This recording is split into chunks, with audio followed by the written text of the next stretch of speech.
ಮಗನನ್ನ ಉಸಿರುಗಟ್ಟಿಸಿ ಕೊಲೆ ಮಾಡಿ ತಾನು ಕೂಡ ಆತ್ಮಹತ್ಯೆಗೆ ಶರಣಾಗಿರುವಂಥ ಘಟನೆ ಮಂಡ್ಯದ ನೆಹರು ನಗರದಲ್ಲಿ ನಡೆದಿದೆ. ಈ ದಾರುಣ ಘಟನೆಗೆ ಕಾರಣ ಅಂತ ಹೇಳಿದ್ರೆ ಸಾಲದ ಸುಳಿಗೆ ಸಿಲುಕಿತ್ತು ಆ ಕುಟುಂಬ.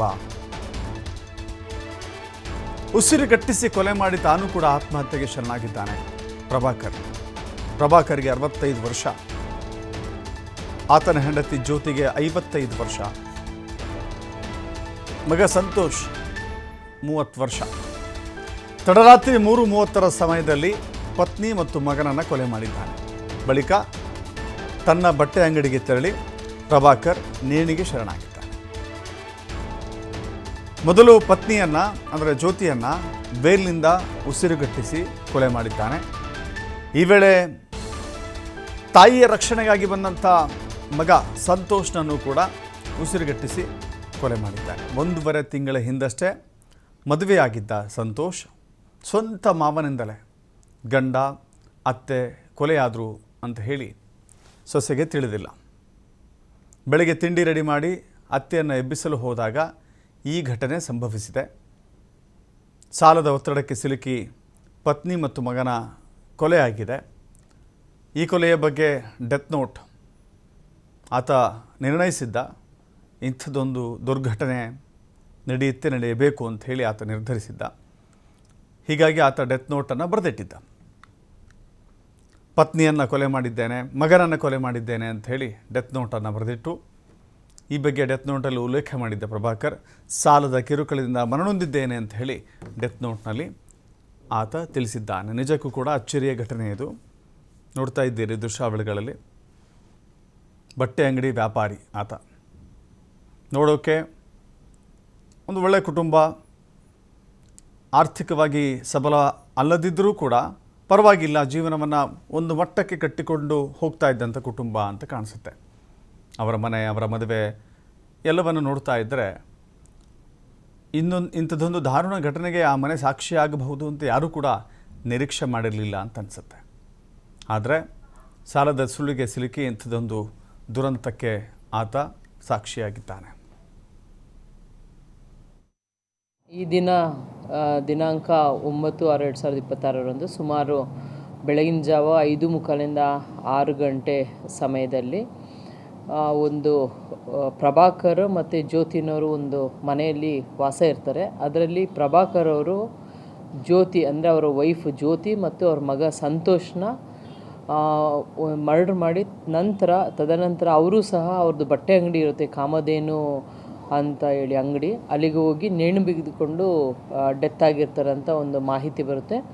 ಈ ಒಂದು ಮಾಹಿತಿಯನ್ನು ಆಧರಿಸಿ ನಾವು ಅಲ್ಲಿ ಹೋಗಿ ಚೆಕ್ ಮಾಡಿದಾಗ ಅಲ್ಲಿ ಆ ಮನೆಯಲ್ಲಿ ಒಂದು ಡೆತ್ ನೋಟ್ ಸಹ ಸಿಕ್ಕಿರುತ್ತೆ. ಇದರಲ್ಲಿ ಅವರು L&Tಯಲ್ಲಿ ಅವರು ಹೋಮ್ ಲೋನ್ ಸಾಲ ಮಾಡಿದರು ಮತ್ತು ಆ EMI ಕಟ್ಟಲಿಕ್ಕೆ ಅವ್ರನ್ನ ಕಟ್ಟಬೇಕಾಗಿತ್ತು. ಅದೊಂದು ಪ್ರೆಷರ್ ಇತ್ತು. ನಂತರ ಅವರಿಗೆ ವ್ಯಾಪಾರದಲ್ಲಿ ಅವ್ರಿಗೆ ಬಿಸ್ನೆಸ್ ಡೌನ್ ಆಗಿತ್ತು ಅಂತ ಹೇಳ್ಬಿಟ್ಟು ಬರೆದಿದ್ದಾರೆ. ಮತ್ತು ಜ್ಯೋತಿನವ್ರನ್ನ ಮರ್ಡರ್ ಮಾಡಿರೋದು ನಾನೇ ಅನ್ನೋದು ವಿಚಾರ ಬರೆದಿರ್ತಾರೆ.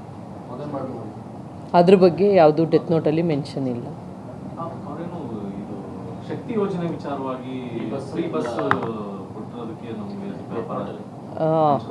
ಮೆನ್ಷನ್ ಮಾಡಿದ್ದಾರೆ.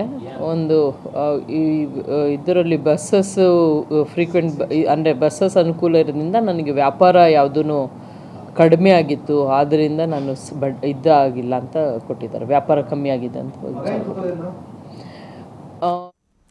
ಮತ್ತಷ್ಟು ಮಾಹಿತಿ ನಮ್ಮ ಪ್ರತಿನಿಧಿ ಶಶಿಕುಮಾರ್ ನೀಡ್ತಾರೆ. ಶಶಿಕುಮಾರ್, ನಿಜಕ್ಕೂ ಕೂಡ ದುರಂತ ಇದು.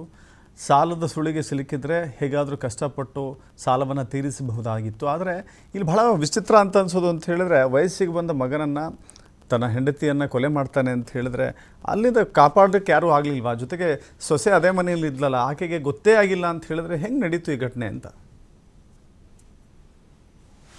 ದಸರಾಜ್, ಈ ಒಂದು ಘಟನೆಯನ್ನ ನೋಡಿದ್ರೆ ಸಂಪೂರ್ಣವಾಗಿ ಸಂಶಯಾಸ್ಪದವಾಗಿರ್ತಕ್ಕಂಥದ್ದು. ಯಾಕಂತ ಹೇಳಿದ್ರೆ ಆ ಮೂವರು ಕೂಡ ಅಂದ್ರೆ 4 ಕೂಡ ಗಂಡ, ಹೆಂಡತಿ ಮತ್ತು ಮಗ, ಆ ಸೊಸೆ 4 ಕೂಡ ಒಂದೇ ಮನೆಯಲ್ಲಿ ಇರ್ತಾರೆ. ಆದ್ರೂ ಕೂಡ ಇಬ್ರು ಹತ್ಯೆಯಾಗಿ ನಂತರ ಮತ್ತೊಬ್ರು ಹೊರಗಡೆ ಹೋಗಿ ಸೂಸೈಡ್ ಮಾಡ್ಕೊಳ್ತಾರೆ ಅಂದ್ರೂ ಕೂಡ ಆಕೆ ಸೊಸೆಗೆ ಈ ಒಂದು ವಿಚಾರ ತಿಳಿಲಿಲ್ವಾ ಅನ್ನೋದು ಕೂಡ ಪ್ರಶ್ನೆ ಆಗಿರ್ತಕ್ಕಂಥದ್ದು. ಇದೆಲ್ಲದ್ರ ಬಗ್ಗೆ ನೋಡಿದ್ರೆ ಸಾಕಷ್ಟು ಅನುಮಾನಗಳು ಕೂಡ ವ್ಯಕ್ತವಾಗಿರ್ತಕ್ಕಂಥದ್ದು. ಈ ಘಟನೆಗೆ ನಡೆದಿರ್ತಕ್ಕಂಥದ್ದು ಮಂಡ್ಯ ನಗರದ ನೆಹರು ನಗರದಲ್ಲಿ, ಅಂದ್ರೆ ಮಂಡ್ಯ ಮಿಮ್ಸ್ ಆಸ್ಪತ್ರೆಯ ಹಿಂಭಾಗದ ರಸ್ತೆಯಲ್ಲೇ ಈ ಒಂದು ದುರ್ಘಟನೆ ಆಗಿರ್ತಕ್ಕಂಥದ್ದು. ಒಂದೇ ಕುಟುಂಬದ 3 ಕೂಡ ಅನುಮಾನಾಸ್ಪದ ರೀತಿಯಲ್ಲಿ ಮೃತಪಟ್ಟಿರ್ತಕ್ಕಂಥದ್ದು. ಅಂದ್ರೆ ತಂದೆ ಪ್ರಭಾಕರ್ ಅವರು ಒಂದು ಬಟ್ಟೆ ಅಂಗಡಿಯನ್ನು ಕೂಡ ಇಟ್ಕೊಂಡು ತಮ್ಮ ಬದುಕನ್ನ ಕಳ್ಕೊಂಡಿರ್ತಾರೆ. ಇತ್ತೀಚೆಗಷ್ಟೇ ತಮ್ಮ ಮಗ ಸಂತೋಷನ್ನ ಮೇಘನಾ ಎಂಬ ಯುವತಿ ಜೊತೆ ಕಳೆದ 1 ತಿಂಗಳಿಂದಷ್ಟೇ ಮದುವೆಯನ್ನು ಕೂಡ ಮಾಡಿರ್ತಾರೆ. ಆದ್ರೆ ಇವರ 4 ಕೂಡ ಒಟ್ಟಿಗೆ ಸಂಸಾರವನ್ನ ಮಾಡ್ತಿದ್ದಂತ ಸಂದರ್ಭದಲ್ಲಿ ಸಾಲದ ಸುಳಿಗೆ ಸಿಲುಕಿ ಈ ಒಂದು ಕೃತ್ಯಕ್ಕೆ ಕಾರಣ ಅಂತ ಹೇಳಿ ಕೂಡ ತಿಳಿದು ಬಂದಿರತಕ್ಕಂಥದ್ದು. ಅಂದ್ರೆ ಏನು ಪ್ರಭಾಕರ್ ಅವರು